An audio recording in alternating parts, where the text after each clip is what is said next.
Dan kalau kita bicara misalnya di Amerika misalnya ada demo, di Indonesia kan ya dalam beberapa hal juga terjadi hal yang sama sebenarnya kan, misalnya terkait dengan undang TNI kemarin, itu kan gelombang aksi unjuk rasa juga bukan main kan, dan itu tidak menutup kemungkinan hal yang sama juga akan terjadi ketika ada kebijakan-kebijakan yang dianggap tidak sesuai dengan harapan masyarakat. Betul. Kan seperti itu, Bro. Betul. Jadi menurut saya ya seharusnya memang siapapun pemerintahan itu harus melihat respon masyarakat, jangan terlalu memaksakan diri. Ya. Kita sih ingin bahwa semua negara, semua pemimpin pasti ingin negaranya itu sejahtera, ya kan? Cuman kadang-kadang yang namanya masyarakat itu karena nggak sabar menunggu sampai kapan nih sejahteranya, sampai kapan kita harus ikat pinggang, sampai kapan kita dalam kondisi seperti ini. Nah itu yang terus kemudian siapapun yang jadi pemimpin dia harus melakukannya secara gradual. Nah kayak Amerika Serikat, saya lihat walaupun dari Republik, dari Demokrat, dari luar, kalau Amerika Serikat pasti kita bilang Amerika ya kayak begitu. Sebelum Trump masuk, setelah Trump masuk, orang pada bingung semua. Kok Amerika kayak tadi yang saya bilang third world countries ya, bukan lagi first world, gitu kan?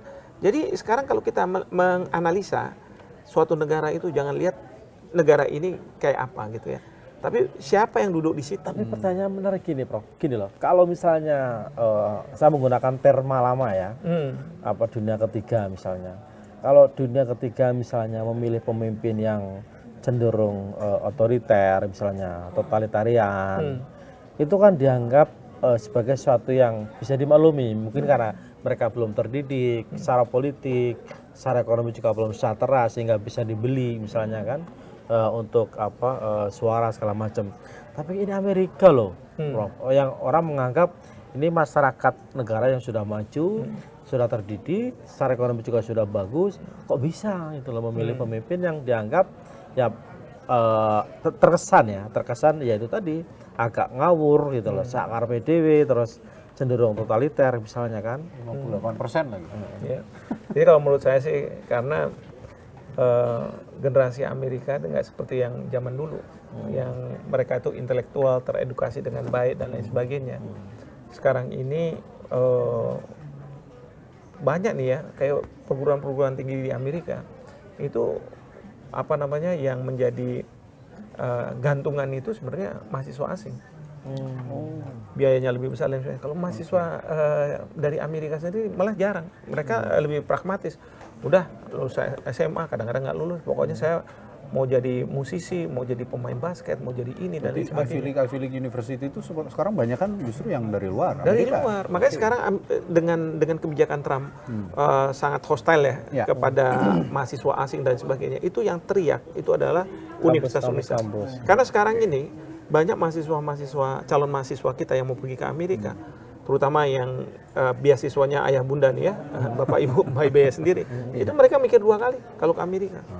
Karena mereka bilang, saya nggak akan mau nih menghadapi masalah-masalah seperti ini. Padahal mereka di charge-nya itu sangat besar. Bahkan mahasiswa Cina, itu banyak tuh ke Amerika. Tapi dengan kondisi seperti ini, mereka mungkin nggak diperbolehkan sama pemerintahnya. Ya kan? Dan itu yang akan hurting adalah universitas. Maka seperti Harvard sekarang ini, mereka berani speak up. Ya, karena ini masalah survival untuk dia. Ya kan? Maka tadi saya bilang nih survival nih sekarang zaman survival. Jadi kalau misalnya mereka nggak speak up, dia hanya mengikuti kebijakan dari pemerintahnya, ya selesai. Universitas-universitas itu nggak dapat ya. Ya kan kita tahu juga generasi muda sekarang kan zero growth, boleh dibilang zero growth lah, artinya mereka nggak mau punya anak, jadi universitas itu untuk apa? Udah besar-besar kayak begitu. Kalau bukan yang dari luar. Nah, sementara kalau dari Indonesia kan kita senang benar. Oh, saya diterima Harvard. Saya selalu bilang, diterimanya Harvard pada zaman dulu dengan yang sekarang beda. Kalau dulu itu benar-benar kamu, waduh luar biasa lah begitu ya, bisa keterima di Harvard. Kalau di UI gimana, Bro? Sama juga sih. Ya artinya waktu zaman saya diterima di UI lain sama menurut saya ya. Zaman sekarang anak diterima di UI. Kalau zaman dulu kan pasti negeri gitu ya.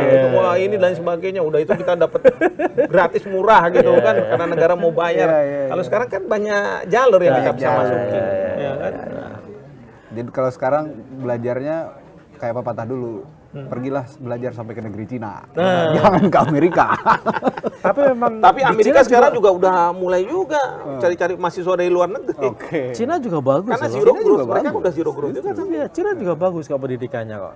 India juga bagus gitu loh. Itu tadi aku bilang itu loh. Ya selama ini kiblat kita memang terbius gitu ya, bahwa semua yang berkemajuan ya di Amerika itu, ngomongin demokrasi, ngomongin HAM, ngomongin pendidikan, bahkan ngomongin ekonomi misalnya, ngomongin peradaban bahkan misalnya, dan rule of law.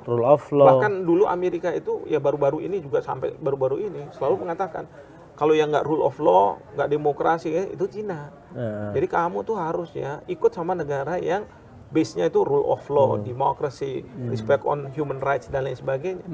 Di bawah Trump semua hilang semua, itu ada aja.